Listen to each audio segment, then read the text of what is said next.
it has been quite an eventful month for Los Angeles as communities work to rebuild after the fires. Concerns about immigration enforcement are on the minds of many, and the LAPD has just announced a new recruitment initiative. Here to talk about all of this in our monthly chat is Los Angeles Department Police Chief Jim McDonnell. Welcome. Thanks, everybody. Appreciate it. So I want to start with the immigration fear in the community. We've talked about almost every time you've come on about bridging, the relationship with the community. But now that these federal agents showed up at 2 elementary schools, there is a lot of fear that even places that were traditionally considered safe zones are not safe anymore. So how are you going to get people in the community to trust you, to trust officers, law enforcement in general, and to report crimes and help you with investigations? Yeah, it's a high level of anxiety, due to all of the issues surrounding immigration. We've tried to take a very strong posture and get out there and educate the community as to what our role is in civil immigration enforcement, which is none. We don't take a position on that. We don't enforce civil immigration law. We do work with all of our federal partners on violent crimes unrelated to that. For the people who are concerned about the schools, what I was told on that is that they were going there to check on young kids who had come over the border unaccompanied to welfare checks. It still creates a sense of anxiety in everybody. Certainly we know that. So we're trying to be there to be that bridge and to be the, comfort for the communities that we serve, that if they have something where they need police assistance, we're there for them, and we're not looking to ask about immigration status or anything surrounding that. We're there to be able to help them get through tough times. If the federal government asks you for documentation and records, you won't give that to them?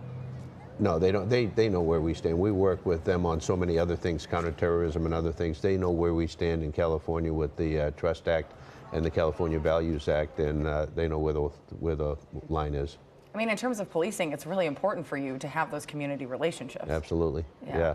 Talking about the budget, we were just a couple days away from the mayor going to announce kind of what that looks like. The city's already said they've got almost $1 billion shortfall.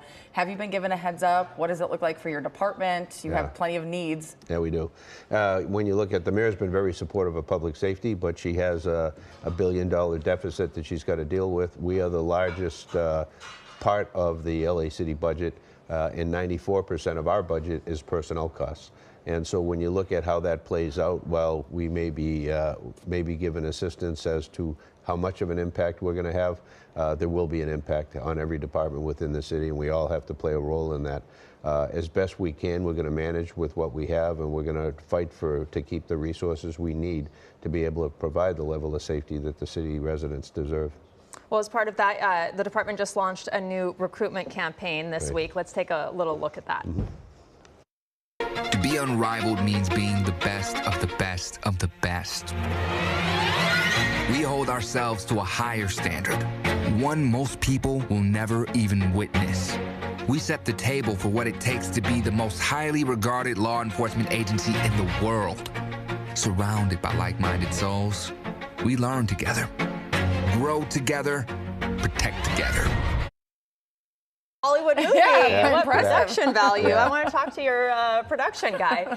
So this isn't just about traditional police work. You're also looking to hire in other positions in law enforcement. How are you getting creative to do this, and what other types of work is available? Yeah, thank you for that.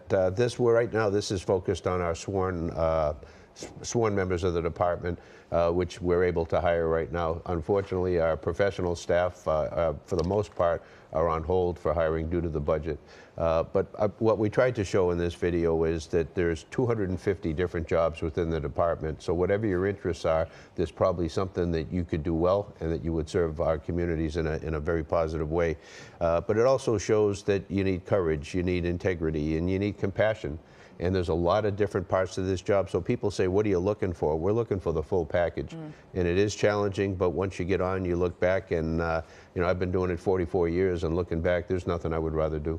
It's a very slick advertisement, as you said. I do want to ask you, yesterday I was out in the Palisades fire zone. We were talking with people. We had a KCAL, have coffee with KCAL event. A lot of people are frustrated with the government response to these fires. In particular, a lot of them talked about the mayor, and there was a survey that came out saying that her approval ratings have declined over the past year.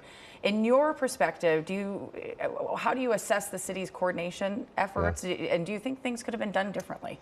Yeah, you know, I can't really speak to the recovery efforts, and I know that's part of the frustration, certainly. And when you think about it, we went through the worst fire in the history of Los Angeles. It was something that I've never seen anything like it. 100-mile-an-hour gust pushing a flame was like a blowtorch. Everything in its path was, you know, basically just vaporized. And so when you look at what we're recovering from, something very significant, there's no easy way to come out of that. As far as coordination, during the fire, the police, the fire, emergency management division, all of our partner agencies, utilities, everybody was pulling together. There was no conflict. It was all one team working together to do the best. So from a standpoint of emergency response, I feel that it was a very good one. And I know your guys have had to take on a totally different role as basically firefighters and assisting in the response. So we wish all of them well and thank them for their service. Thank Thanks you very for much joining for that. us. Thank you.